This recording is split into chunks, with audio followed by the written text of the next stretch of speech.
إن الحمد لله نحمده ونستعينه ونستغفره ونعوذ بالله من شرور أنفسنا ومن سيئات أعمالنا ونشهد أن لا إله إلا الله وحده لا شريك له وأن محمدا عبده ورسوله اللهم صل وسلم على نبينا محمد وعلى آله وأصحابه أجمعين ومن تبعهم بإحسان إلى يوم الدين. يا أيها الذين آمنوا اتقوا الله حق تقاته ولا تموتن إلا وأنتم مسلمون.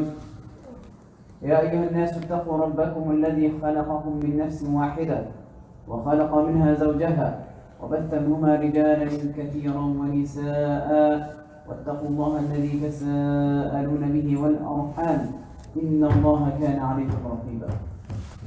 يا أيها الذين آمنوا اتقوا الله وقولوا قولا سديدا يصلح لكم أعمالكم ويغفر لكم ذنوبكم ومن يطع الله ورسوله فقد فاز فوزا عظيما. أما بعد عباد الله فإن أحسن الحديث كتاب الله وأحسن الهدي هدي نبينا محمد صلى الله عليه وسلم وشر الأمور محدثاتها وكل محدثة بدعة وكل بدعة ضلالة. I praise Allah subhanahu wa ta'ala as He should be praised, and I bear witness that there is no true deity worthy of worship except Allah subhanahu wa ta'ala, and that His Prophet Muhammad sallallahu alayhi wa sallam is His final and last messenger. O you who believe, have taqwa of Allah subhanahu wa ta'ala, fear Allah subhanahu wa ta'ala, and do not die except in a state of Islam, in a state of submission to Allah. O you who believe, have taqwa of Allah subhanahu wa ta'ala and say the truth. If you do so, Allah subhanahu wa ta'ala will correct and rectify your actions, and whoever obeys Allah subhanahu wa ta'ala and His messenger, then he has already attained the ultimate success. Your brothers and sisters in Islam, the best of speech is the book of Allah subhanahu wa ta'ala, and the best of guidance is the guidance of His Prophet Muhammad sallallahu alayhi wa sallam. And the worst of matters are newly innovated matters in this religion, because whatever is newly innovated in this religion would lead you astray, and whatever would lead you astray would lead you to hellfire. Before we start, can I ask the brothers to please come closer and forward as much as you can to leave some space for your brothers that come later on, inshallah. So move forward and close the gaps. Jazakumullah khair.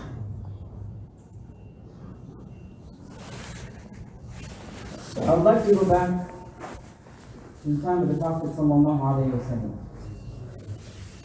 More specifically, in the last moments or hours in the life of the Prophet sallallahu alaihi wasallam. It's amazing how that time when we're between life and death, this is the moment when the culmination of our actions in this world comes out. What's most important for us is what starts appearing in our hearts and tongues. And for the Prophet ﷺ, in those last moments, it's amazing what he was concerned about. He was to leave his ummah an advice, his last advice, ﷺ. So on that deathbed, and the companions radiallahu anhum would visit the Prophet sallallahu alayhi wa sallam. When Ali ibn Abi Talib would walk in, Abu Hurairah would walk in, his wives like Salama would walk in, they would hear the Prophet sallallahu alayhi wa sallam repeating one single advice. As-salah, as-salah, wa ma malakat aymanukum. Prayers, prayers. وَمَا مَلَكَتْ أَيْمَانُكُمْ can be translated in different ways. But the most general is, and what Allah subhanahu wa ta'ala made you in charge of, or those who are below you or underneath you that you're responsible for. Now when the Prophet sallallahu alayhi wa sallam, when he said as-salah, as-salah, in Arabic it means that abide by it, fulfill it, practice it. Do not neglect it. Fulfill it in its best form. And for the rest of the khutbah, this is what I want to focus on. Because this was the last advice of the Prophet ﷺ, which means it's something that is extremely important. something that is vital for us as Muslims and as an ummah. Prayers, as-salah. So why is it that the Prophet ﷺ, in those critical moments, with his last breaths, that he would say as-salah, as-salah, to the point that Salama would say that his chest would move with it, to the point that his tongue becomes heavy, he's unable to pronounce it. Sallallahu alayhi wa sallam. Well, it's simple. And to be honest, the list of the importance of prayer is so long that I'll never have enough time to go into the sermon, but even 4 to 5 or 6 lectures would not be enough. But at least we'll take some pointers of why the Prophet ﷺ would give us that last advice. Well, because the salah, for one, is the most important aspect of our religion. It is the single most important aspect of our religion.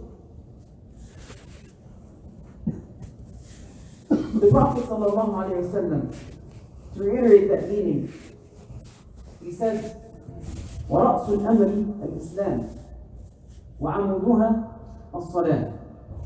رَأْسُ الْأَمْرِ الْإِسْلَامِ وَعَمُودُهُ الصَّلَاةِ. Meaning that the head of the matter is Islam. Which means without the head there's nothing.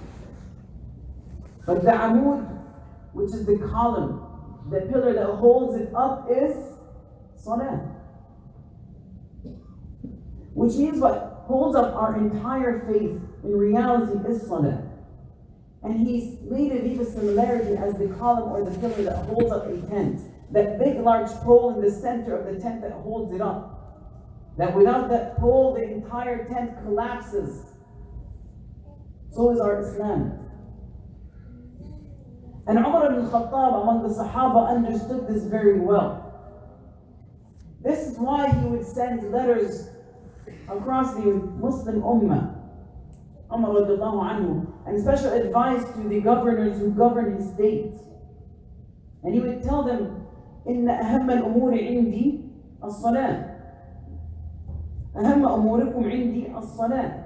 Which means the most important of things to me of your affairs is salah. فَمَنْ حَفِظَهَا فَقَدْ حَفِظَ دِينَهُ وَمَنْ ضَيَّعَهَا فَهُوَ لِمَا سُوَاهَا أَضِيعُ وَلَا حَظَّ فِي الْإِسْلَامِ مَنْ تَرَكَ الصَّلَاةِ. So radiallahu anhu, he would say the most important of your affairs to me is your salah, the prayers. Because whomever safeguards it, then he has safeguarded his religion. And whomever is careless with it, then he is more careless with other things. And there is no share in Islam for a person who has left salah, because that tent has collapsed.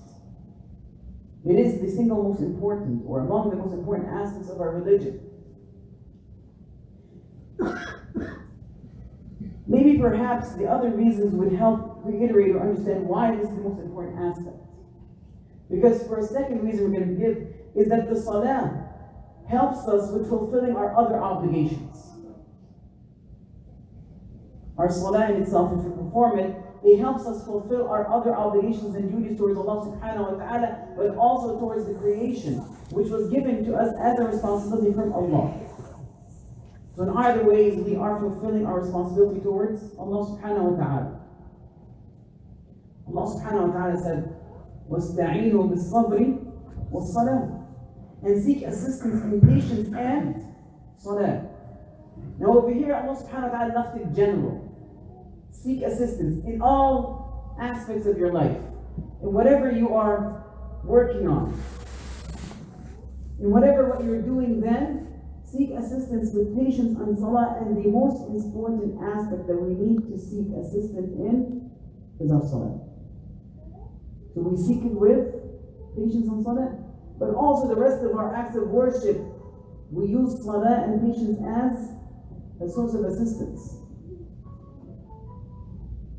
Maybe the reason behind that is because salah is considered the root of all acts of worship.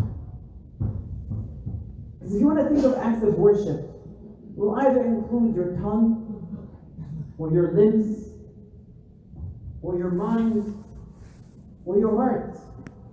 These are the things that we worship Allah subhanahu wa ta'ala with. And in salah, it occupies all of that. And it's the only worship perhaps that really occupies all these consistently. This is why the Prophet ﷺ said, "Inna fi salati la shughla," that in prayers there's a busyness. This is why in prayers you should be focusing on it, not moving or fidgeting or talking or anything else. It occupies everything in you. So if your tongue gets busy with all the aspects of remembrance in salah, whether it's Quran or dhikr or dua, your limbs are engaged in the physical motions of salah, from standing to bowing down to prostrating. Your mind is engaged in pondering and thinking about the statements that you're making. And your heart is also preoccupied by the different acts of worship, whether it's khushu', humility, humbleness, love of Allah subhanahu wa ta'ala, hope and fear. So you see, this salah is the root of all acts of worship, and if you engage in them, it becomes easier to do other acts of worship because you're doing this routinely 5 times a day. The third reason it's important is because salah is a true reflection of your state of iman. So the Prophet ﷺ is ordering us to do it because really it's a reflection of how committed we are to this religion. If we ever want to see or measure our state of iman or our value in the sight of Allah subhanahu wa ta'ala, look at our salah. This is a true reflection. This is why on the Day of Judgment, the Prophet ﷺ said, أول ما يحاسب عليه العبد يوم القيامة الصلاة. That the first thing that we will be judged for on the Day of Judgment is salah. فإن صلحت صلح سائر العمل وإن فسدت فسد سائر العمل. So if it's correct, if it's sound, then all the other actions are sound and correct. However, if it's not, then similarly all the other actions are not sound and correct. The Prophet ﷺ said in another hadith, من أراد أن يعلم ما له عند الله فلينظر ما لله عنده.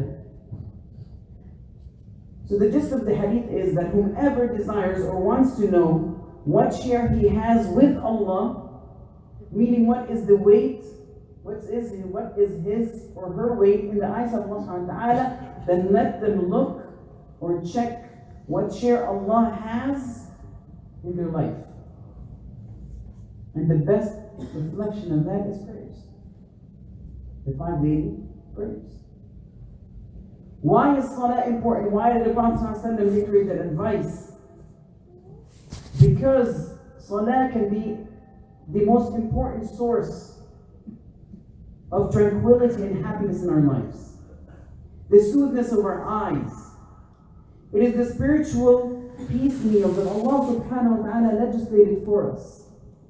Our source of imanic immunization that protects us and keeps our level of iman high. It provides a source of tranquility that no other drug can provide. This is why the Prophet ﷺ would say, جُعِلَتْ قُرَّةُ عَيْنِي الصَّلَاةِ, that the salah was made the sweetness of my eye. He would tell Bilal, Ya Bilal, أقم الصلاة أرحنا بها. O Bilal, أقم, which means establish the prayers, call for the prayers. أرحنا بها, let us feel peace and tranquility with it. Allah subhanahu wa ta'ala said, ألا بذكر الله تطمئن القلوب. Verily with the remembrance of Allah subhanahu wa ta'ala, the hearts will reach a state of tranquility and peace. And salah is dhikr, the most profound and best expression of remembrance of Allah subhanahu wa ta'ala. The Prophet sallallahu alaihi wasallam also reminded us of the importance of the prayers. And Allah subhanahu wa ta'ala, that the prayer can be a source or a means that will protect us from falling into sin. Allah subhanahu wa ta'ala said, وَأَقِمِ الصَّلَاةِ إِنَّ الصَّلَاةَ تَنْهَى عَنِ الْفَحْشَاءِ وَالْمُنكَرِ. And establish prayer, for verily prayer will prohibit immorality and wrongdoing.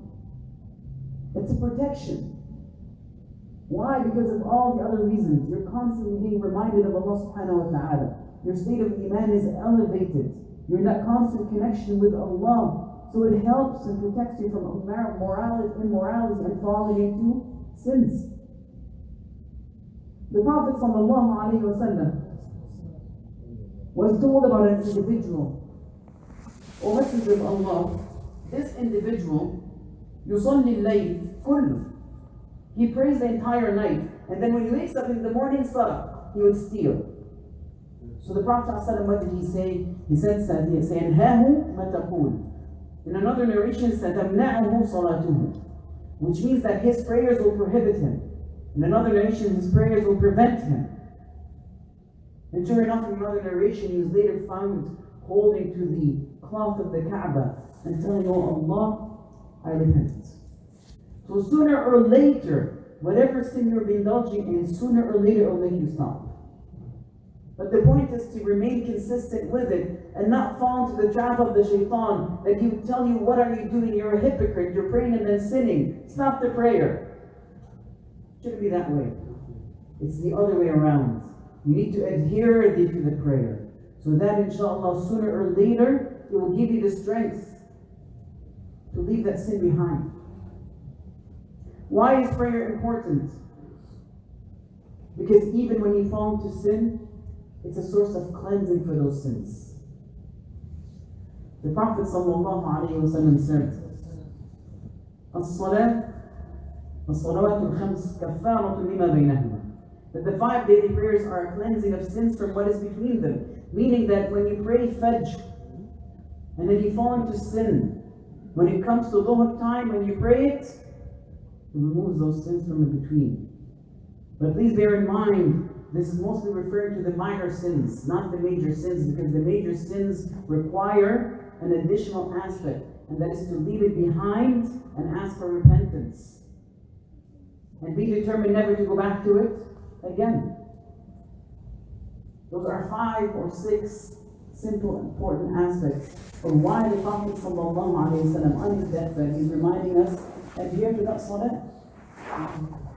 I ask Allah subhanahu wa ta'ala to be one of those who are able to hold on to that advice of the Prophet ﷺ and fulfill those prayers in the best way possible that would allow Allah subhanahu wa ta'ala to be pleased with us. أقول قولي هذا وأستغفر الله لكم ولكم.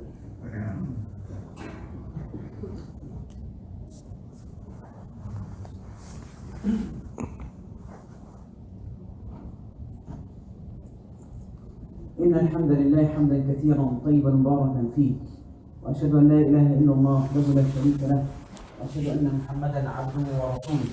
اللهم صل وسلم على نبينا محمد وعلى آله وأصحابه أجمعين. يا أيها الذين آمنوا اتقوا الله حق تقاته ولا تموتن إلا وأنتم مسلمون.